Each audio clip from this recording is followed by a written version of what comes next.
Ayan. So, magandang gabi po sa ating lahat. Yan. So, malinaw si Sir Brian Rodado po Politinho. Okay, ang magle-lecture ngayong gabi. Okay, so ang natitirang topic natin dito sa PNP Law and History is the PNP symbolism and doon sa ano ba yung mga sinisimbolo, no, doon sa tinatawag po nating logo okay ng ating pambansang pulisya. At pangalawa, sir, yung badge. Okay, yung badge na nakalagay sa kanilang mga dibdib. Okay, kasi lahat ng feature na makikita natin dyan, lahat ng litrato o symbol na makikita natin dyan is may kanya-kanya pong meaning. Okay, so sir, ano po yung uunahin natin? Ang unahin muna natin ngayong gabi class is yung tinatawag po nating the PNP logo. Okay, yan. Yung logo mismo. Sir, ngayon, sa pinakagitna no, sa pinakagitnang logo okay ng ating PNP logo is makikita po natin yung feature ni Lapu-Lapu. Sir, ngayon, ano po ba talaga ang tamang spelling ng Lapu-Lapu na yan? So tatandaan nyo ha, kung ano yung nakalagay sa may picture, yun po talaga ang pinakatamang spelling ng Lapu-Lapu. So ito sir, yung nasa pangalawa, wala na pala talaga dapat yung dash, na wala na siyang dash. Ngayon, sir, ano po ba ang sinisimbolo pag pinag-uusapan po natin si Lapu-Lapu? Unang-una, si Lapu-Lapu, no, kinikilala din naman talaga natin siya as a first police, no? First police. Okay? The first police in the Philippines, no? Siya po yung kauna-unahang tinuri nating pulis, no, sa ating bansa. Okay, sir. Ngayon, bakit nga ba siya tinawag na pinaka-unang pulis at first Filipino hero? Unang-una, ah natawag siyang first Filipino hero kasi tinalo niya si Magellan, no? So Ferdinand Magellan sa Battle of Mactan. No? Sinakop tayo ng mga taga-Espanyol. Okay, anong ginawa niya? Siya at yung kanyang mga tauhan ay tinalo. Okay, si Magellan during 1521. So ngayon sir, sa pamamagitan po nun dahil sa pagkatalo niya, okay, may kinilala po tayo kay Lapu-Lapu, no? Kinilala po natin siya as a first Filipino hero. And also, kinikilala din natin siya as a first police. Okay, first police in the Philippines. Ngayon, sir, ngayon, ano po ang kanyang mga sinisimbolo? Number one, ang pinakaunang symbolism niya class is yung tinatawag po nating courage. Sir, bakit po naging courage? Ano bang ibig sabihin pag sinabi po nating courage? During that time kasi class, ipinakita ni Lapu-Lapu na hindi siya takot na lumaban sa mas makapangyarihan ng bansa, no? Lalong-lalo na sa mga dayuhan. Okay, pinatunayan niya na mas mahalaga ang dangal at kalayaan kaysa puro takot ang nararamdaman natin, no? Na kung saan pwede tayong kawawain at takutin ng mga dayuhan. So, ang ginawa ni Lapu-Lapu, pinakita niya yung katapangan. So, Lapu-Lapu, it's also symbolized as a courage. Ano pa, sir? Ano pa yung ibig sabihin ng Lapu-Lapu sa ating BNP logo? Okay, it is also symbolized as leadership. Ngayon, sir, ano pong ibig sabihin ng leadership pagdating dito sa logo ni Lapu-Lapu? Sila pula po kasi, during that time, siya talaga yung pinaka-ano, kaya nga po siya tinawag na Datu Pula. Okay, ibig sabihin, sa buong tribo nila, sa buong grupo nila, siya po yung pinaka-leader. Ngayon, ang ginawa niya, para makisama ang kanyang mga mandirigma, makisama ang kanyang mga tauhan, pinangunahan niya ito. Okay, marunong siya manguna, marunong siya magbigay ng inspirasyon sa kanyang mga tauhan, okay, at pinakita niya yung husay ng kanyang pamumuno. Pangatlo, sir, ano pa yung sinisimbolo ni Lapu-Lapu? It is symbolized also okay, in the word nationalism. Ngayon, sir, ano pong ibig sabihin ng nationalism sa ating PNP logo? Okay, pinapakita niya ang tunay na pagmamahal sa bayan during that time. Okay, hindi siya nagpasakop sa mga Kastila. Okay, ano pa sir? At pinili niya itong ipaglaban, okay, para sa ating kalayaan, no? Pinili niyang ipaglaban ang ating bansa para sa kalayaan nating mga Pilipino. At ano pa sir? It is also symbolized in the word self-reliance. Yan, self-nationalism. Sorry na bura. Yan, self-reliance. Ayan, self-reliance. Okay, sir. Ngayon, Ano po ibig sabihin ng self-reliance sa logo o sa feature nila Lapu-Lapu sa ating PNP logo? Okay, so pag sinabi kasi natin self-reliance, di ba, kaya mong tumayo sa iyong sariling paa. Okay, ibig sabihin, during that time, lumaban ang grupo ni Lapu-Lapu nang walang hinihintay na tulong galing sa iba't ibang bansa. No, gumamit siya ng sariling kakayanan, gumamit siya ng sariling tapang para labanan ang mga dayuhan. Okay, and also sir, meron din tayong tinatawag na people-based defense. Okay, people-based defense. Sir, ano pong ibig sabihin ng people-based defense na yan? Defense. Ganito lang yung class. Pag sinabi kasi natin people-based defense, hindi lang mag-isa sila Lapu-Lapu na lumaban. Kaya ang ginawa niya nga, di ba, hiningkayat niya yung kanyang mga tauhan, hiningkayat niya yung ibang mandirigma para lahat sila lumaban-laban sa mga taga-Espanya, no? Para labanan yung grupo ni Magellan. Okay? So, ano pa sir? It is also symbolized as civilian authority, no? Civilian authority. Civilian authority. Sir, ano pong ibig sabihin pag sinabi po nating civilian authority? No? Ipinakita lang naman nila Lapu-Lapu na ang tunay na kapangyarihan ay galing sa mga mamayan, no? Hindi sa mga bayaning mananakop o sa banyagang mananakop. Okay, uh, siya ang tinuturing nating sagisag ng otoridad ng nakabatay sa bayan. Okay? So that are the symbolism of Lapu-Lapu in the PNP logo. No, yan po yung mga sinisimbolo ng feature ni Lapu-Lapu sa ating PNP logo. No, courage, leadership, nationalism, self-reliance, people-based defense, and civilian authority. Okay, na kung saan pag sinabi natin courage, ipinapakita nila Lapu-Lapu na hindi siya takot na laban sa mga makapangyarihan na dayuhan. No? Pinatunayan niya na mas mahalaga ang dangal kaysa sa takot na maaari nating maidulot. Okay, kung halimbawa hayaan niya lang ito. Ano pa sir? Leadership, no? Pinangunahan niya ang kanyang mga tauhan, ang kanyang mga dirigma para lumaban. Pangatlo sir, nationalism. Okay, pinatunayan niya, pinakita niya yung tunay na pagmamahal sa bayan. Ano pa sir? Self-reliance. Wala siyang pakialam sa tulong ng iba. No? Gumamit siya ng lakas at kapangyarihan sa pamamagitan lang po ng kanilang mga grupo. And also, people-based defense. No? Hindi lang po siya mag-isang lumaban, bagkos lahat po sila ng grupo niya ang lumaban. And also sir, civilian authority. So pag sinabi po natin civilian authority, tatandaan lang natin, ipinapakita lang po dito nila Lapu-Lapu na ang kapangyarihan ay galing sa mamamayan. Okay? At hindi sa mga banyagang mananakop. No? Siya po ang sagisag ng otoridad na nakabatay sa ating bayan. Okay? So next sir, ano pa? Meron din tayong tinatawag na laurel. Okay, sir, ano naman po ang sinisimbolo ng laurel leaves sa ating PNP logo, no? Originally class, ayan. So nakalagay naman sa definition, ang pinaka-symbolism po talaga ng laurel is yung tinatawag po nating 14 regional command. Sir, bakit 14? 'Di ba 18 na tayo ngayon? Oo. So class dati kasi, okay, yung binuo yung tinatawag po nating Philippine National Police through Republic Act 6975. Okay? Ang ating regional commands lang dati is 14. So ngayon, nadagdagan na po siya. No? Actually, meron pong bago nung dumating si President Bongbong Marcos, binalik niya yung isa. Okay? Binalik niya yung isa. Yung NIR ba yon, no? Negros Island Region, no? Okay, binalik niya yon. Pero nung panahon kasi ni Duterte, tinanggal niya naman yun. Ngayon, binalik niya na. Kaya naging 18 ulit siya. So ngayon, sir, bukod sa 14 regional commands, okay, ano pa po kayong kanyang sinisimbolo? No? It's also symbolized as honor. No? Bukod sa 14 regional commands, 14 regional commands. No? Honor. Ano pa, sir?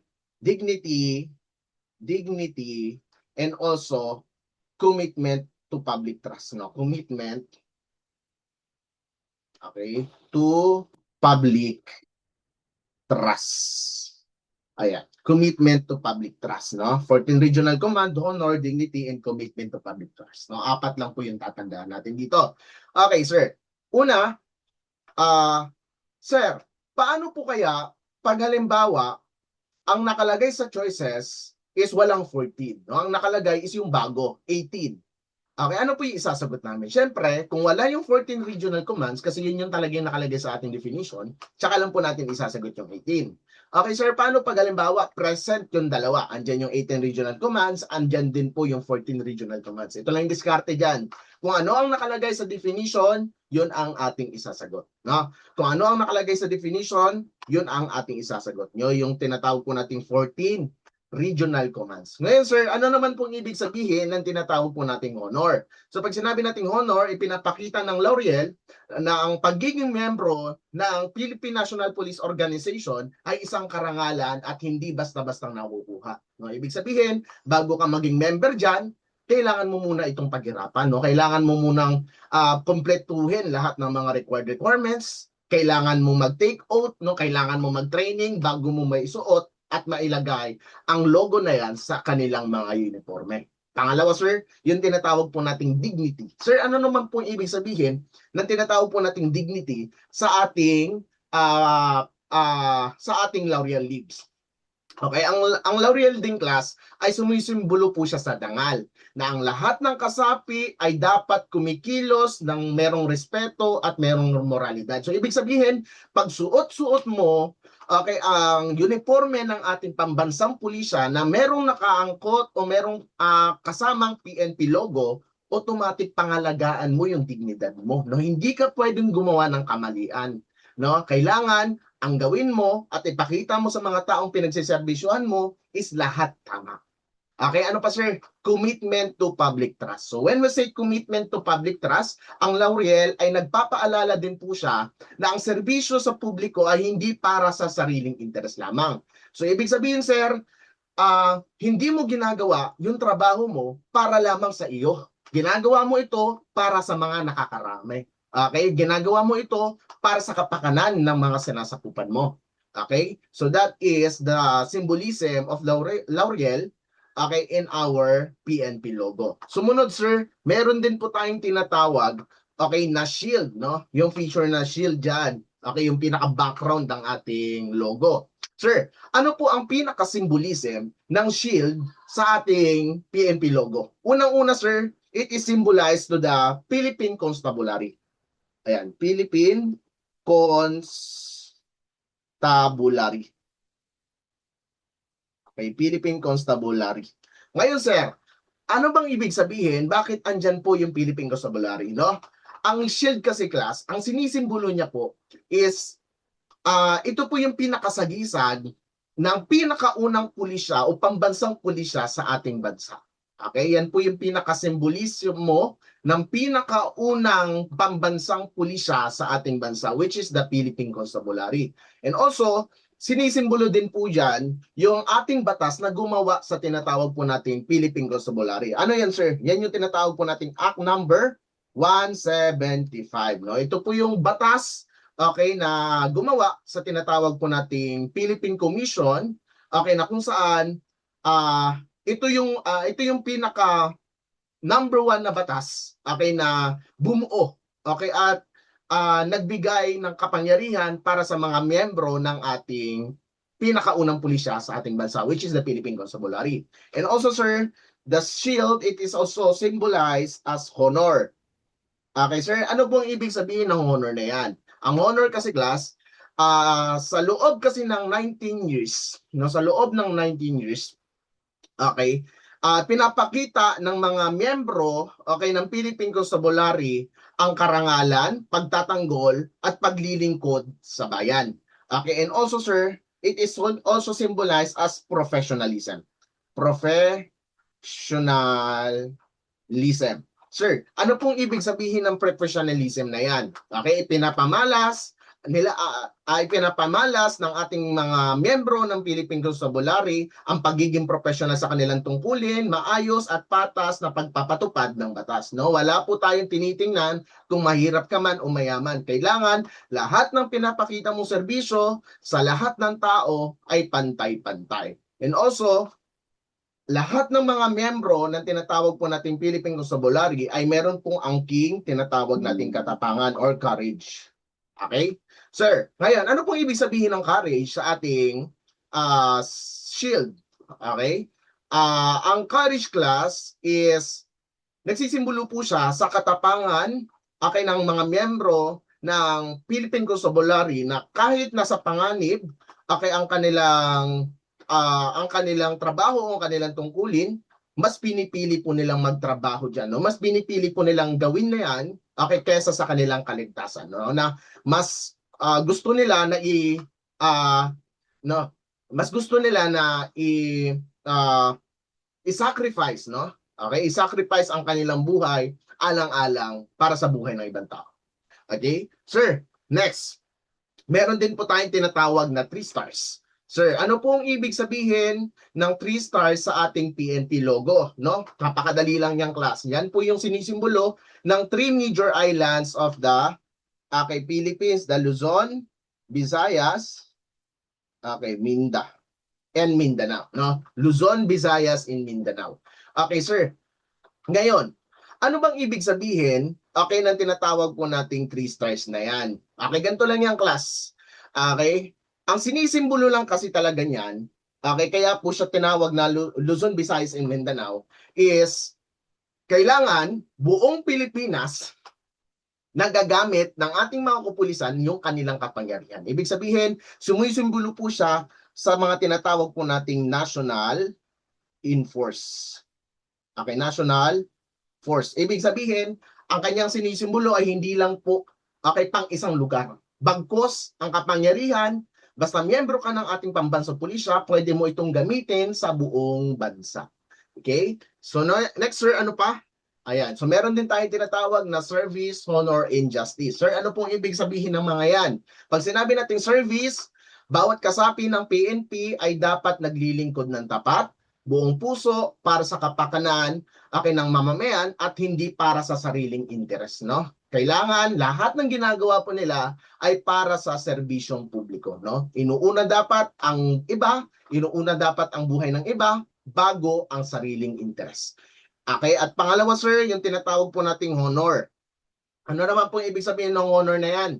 Pag sinabi nating honor, dapat kumikilos ng marangal at may integridad ang lahat ng kapulisan. So ibig sabihin, sir, lahat dapat ng kinikilos mo, ay huwaran, may dangal, dapat hindi ka po hindi ka po nakikitaan ng mali. So ibig sabihin lahat dapat na nakikita sa iyo ay kapuri-puri, no, para sa mata ng ibang tao.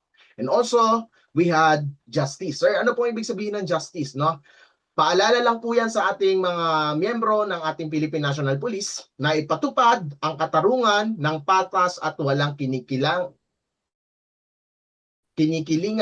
Okay, ibig sabihin dapat lahat ay pantay-pantay mong binibigyan ng serbisyo, no, bakla man yan, no, tomboy man yan, babae man yan, lalaki man yan, matanda man yan o bata, mayaman man o mahirap, kailangan lahat ng binibigay mong serbisyo ay pantay lamang po, no?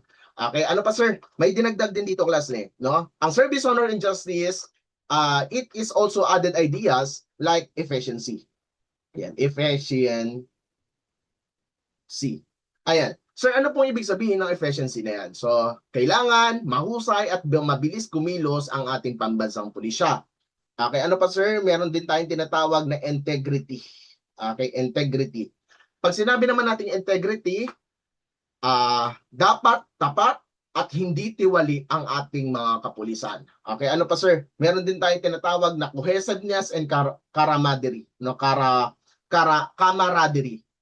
Cohesiveness at yung tinatawag po nating camaraderie. Okay, sir, ano po ibig sabihin yan? No, pinapakita lang po dito ay pagkakaisa at magandang samahan ng ating organisasyon. Okay, ano pa, sir? Meron din po tayong tinatawag na equanimity, no? Equanimity. Okay, ano po ibig sabihin yan, sir? Lahat dapat ng miyembro ng kapulisan natin ay kalmado, kahit mahirap o magulo ang sitwasyon na kailangan, nananatili po silang kalmado para makapagbigay ng maayos na desisyon. Okay? And lastly, sir, yung tinatawag pong nating community acceptance and support. Acceptance and support. So pag sinabi po natin community acceptance and support, respeto at pagtitiwala ng mga mamamayan sa pulisya, no? Kailangan meron po tayong magandang ugnayan, no? Meron pong magandang komunikasyon, okay, mula sa kapulisan papunta sa ating komunidad para makakuha po tayo, okay, ng tiwala na galing sa kanila. Okay? At mapapabilis ang trabaho ng ating mga kapulisan pag meron pong coordination sa bawat isa. Okay? And lastly, sir, is yung tinatawag po nating sun. Ngayon, ano po ang sinisimbolo, okay, ng araw sa ating logo, okay, ng ating pambansang pulisya? Okay? Class, ang logo, ang sun, ay it is symbolized as flowering and maturing. Okay, number 1, sir, is yung tinatawag po nating flowering and maturing. Maturing. Okay, sir, ano pong ibig sabihin yan? Ganito lang yan sa class. Sumasagisag po siya sa evolution, okay, o pagbabago ng ating pambansang pulisya, no? Okay, na hanggang sa naging PNP na siya. No, symbolism po siya sa evolution o kaya pagbabago, okay, ng ating pambansang pulisya. Na kung saan ito po ay nagmula sa tinatawag po nating Insular Constabulary, tapos naging Philippine Constabulary, tapos after ng Philippine Constabulary, okay, binuwag, ginawa silang state police, di ba? Tapos after ng state police, nagkaroon po ng tinatawag po nating PCTC, okay, during the time of Marcos. Okay, tsaka nabuo yung tinatawag po nating Philippine National Police nung dumating naman si Cory Aquino. Okay? So next, sir, meron din po tayong tinatawag na ultimate realization. Okay, ultimate realization. Okay, realization. Okay, sir, ano pong ibig sabihin yan? Okay, pinapakita rin nito na ang katuparan na pangarap lang natin noon na magkaroon ng pambansang pulisya ay meron na po tayo ngayon. Okay? Meron na po tayo ngayon. Kung dati, nakaasa lang po tayo sa ibang bansa, no, nakaasa lang po tayo sa mga pulis na ginawa ng buong bansa, pero ngayon, meron na po tayong sariling pambansang pulisya. And also, it is symbolized as national in scope. National in scope. Pag sinabi po nating national in scope, okay, dapat pag ikaw ay police, ikaw ay membro ng tinatawag po nating Philippine National Police, ikaw ay membro ng ating organisasyon, saklaw mo ang buong bansa. Pwede mong gamitin, okay, ang iyong kapangyarihan saan mang sulok ng Pilipinas. No? Sa Luzon man yan, sa Visayas man yan, o sa Mindanao. Okay, and also, it is also symbolized as civilian character.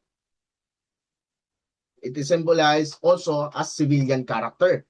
Paalala po yan sa ating mga kapulisan na maituturing pa rin po silang civilian. Okay? At sila lang po ay inutusan para proteksyonan at paglingkuran ang ating mamamayan. And also, it is also symbolized in 1986. Okay, Constitution. Okay, ito yung pinakauna. Okay, yung nung bago pa kasi mabuo yung tinatawag nating 1987 Constitution, meron po tayong pinakaunang constitution ng ating bansa, which is the 1986. Okay, nakasaad kasi dyan sa constitution na yan, okay, na nagbigay diin na ang PNP ay dapat national at civilian, okay, magpakailanman. Okay, so that are the symbolism of the sun in our PNP logo. So ngayon, sir, pumunta naman po tayo sa ating PNP badge. Okay, ano naman pong ibig sabihin, sir?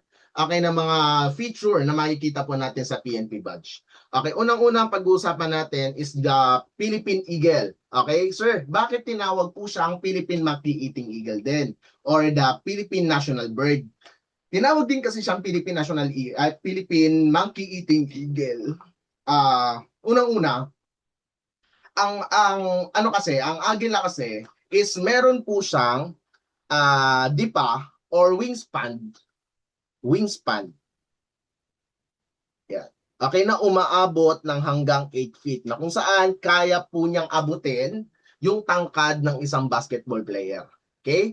So bakit nga po siya tinawag na Philippine Monkey-Eating Eagle, sir? Kasi ang Philippine Eagle naman ay nakatira talaga po yan sa gubat.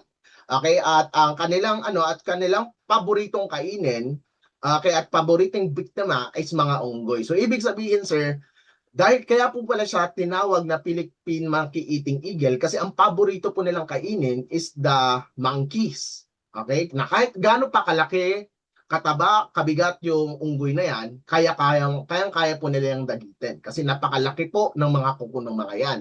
Okay, so ngayon sir, ano po ang sinisimbolo, okay, ng ating Philippine Eagle? Unang-una, andyan po yung tinatawag po nating swiftness. Ano pong ibig sabihin ng swiftness na yan, sir? Ang agila ay mabilis at matalim ang galaw o matalim ang kuko. So, ibig sabihin, sir, ang swiftness, ang agila ay sumisimbolo po siya o sumasagisag po siya sa pagiging alerto at maagapang kilos at pagtugon sa problema ng ating mga kapulisan. Okay, mabilis ang pagkilos sa mga nangyayaring krimen sa ating bansa. Okay, sir, ano naman po ibig sabihin ng ferocity? Yan, ferocity. Ang ferocity naman, class, ipinapakita ang matinding tapang at determinasyon, okay, sa paglaban sa krimen at pagtanggol sa ating bayan. Okay? Pinapakita niya, okay, yung matinding katapangan at determinasyon, okay, para labanan ang mga krimen na nangyayari, okay, sa ating bansa. And also, the Philippine Eagle, it is symbolized as power. Sumasagisag po siya sa lakas at kakayanan ng ating pambansang pulisya para ipatupad ang kaayusan, ipatupad ang batas at panatilihin ang kaayusan, okay, ng ating bansa. And also, it is symbolized as courage. Pag sinabi natin courage, tulad ng agila, ang pulis ay dapat humaharap sa anumang panganib. Okay, na kung saan kaya po nilang ibuhis yung kanilang buhay alang-alang sa kaligtasan ng ibang tao. Okay? So, kaya po nilang humarap sa panganib na may tapang at walang takot. Okay, and also sir, yung tinatawag po nating immortality. Sir, ano po ibig sabihin ng immortality na yan? Okay, ang immortality kasi class, ibig sabihin niyan is walang kamatayan. So hindi yung pulis yung mga dito ha, yung walang kamatayan, no. Hindi naman po yan talaga si katulad kay Cardon o katulad kay Tanggol, hindi naman talaga ganyan yung mga kapulisan natin. Ang ating mga kapulisan, may hangganan din naman yung ang mga buhay niyan. So sir, ano yung ibig sabihin ng immortality diyan? Ang ibig sabihin lang ng immortality diyan, class, is walang kamatayang diwa, okay, ng serbisyo na kanilang pinapatupad. Ibig sabihin, hindi namamatay lahat ng trabaho na ginagawa ng ating kapulisan. So ibig sabihin, tuloy-tuloy po siya. No? Tuloy-tuloy pong ginagawa siya. Okay? So next sir, ano pa? Meron din tayong PNP Shield. Okay? Ayan. So sir, magkaiba kasi ang ibig sabihin ng shield, ng logo, at ng badge. Okay? Kasi yung sa logo, ang ibig sabihin ng shield doon is the Philippine Constabulary. No? Sumisimbolo po siya sa unang pambansang pulisya ng ating bansa. Pero pag sinabi po natin PNP Shield, dito sa ating badge, ang kanyang sinisimbolo is yung tinatawag po natin protection of all citizens. Okay? Protection of all citizens. Okay? Pangunahing sagisag ng PNP Shield sa ating badge is protection sa mga mamamayan. No? Tungkulin ng PNP na pangalagaan ang lahat ng mamamayan laban sa krimen at anumang banta. Okay? Ano pa sir? Yung 8 sun rays. Okay? Class, dito kayo mag-iingat, no? Kasi yung sa logo, sun lang yung tinatawag doon. No? Sun lang ang nakalagay doon. Pero dito, meron tayong tinatawag na 8 sun rays. Ngayon, ano po ang kanyang sinisimbolo, sir? No, ang sinisimbolo niya lang naman, class, is yung 8 probinsya na lumaban at kumakatawan, okay, para labanan ang mga Kastilang nanakop sa ating bansa. So ngayon, pag tinanong kayo, sino-sino po yung na yan, no? Sino-sino po yung 8 provinces na yan? Para hindi kayo maligaw at hindi kayo malito, okay, meron tayong ginagamit na mnemonics dito, class. No, tandaan nyo lang to. No, ayan. Okay, ta, ka, pa, net. Okay, bata ka pa net. Laguna, okay, Laguna, bulbul mo. Ayan, bulbul mo. Okay? Yan. So, yan yung ginagamit kong mnemonics para mas mabilis ko siyang matandaan. Okay? That is 8. No? So, ano yan, sir? Batangas, Tarlac, Cavite, Pampanga, Nueva Ecija, Manila, Laguna, at Bulacan. No? That are the 8 provinces, 8 lalawigan na unang nag-asla at lumaban laban sa mga Kastila. Okay? At also, sir, the 8 sun rays, it is represent as courage. Okay?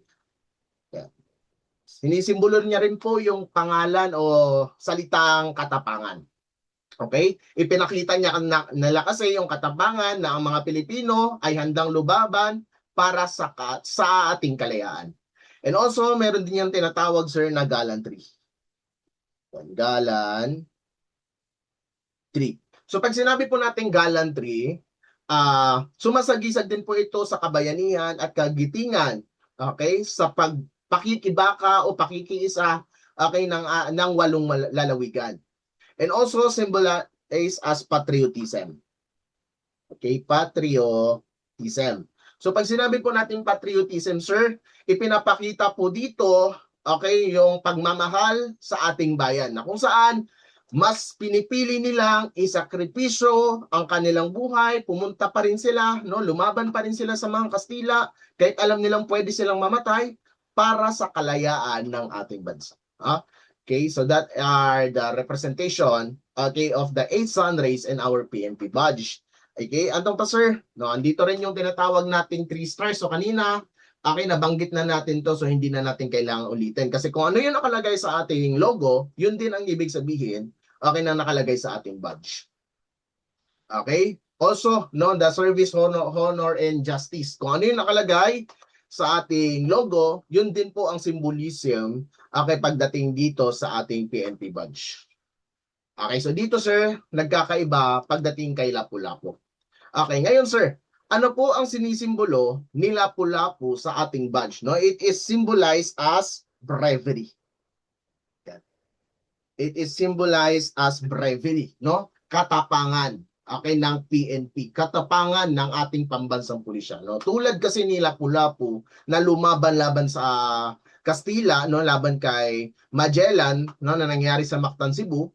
Okay, ang bawat pulis ay dapat maging handa at maging matapang sa pagharap sa anumang panganib para sa ating bayan. Okay? It is also symbolized as bravery. Okay, and meron pong dalawa ditong sinisimbolo ng dalawang klase, sir, yung tinatawag po nating laurel leaves. No? Parehas lang po silang protection of all citizens. No? Proteksyonan ang lahat ng mga mamamayan. So magkaiba yung klasa. Pagdating sa badge, okay, ang kanyang symbolism is protection of all citizens. Of all citizens.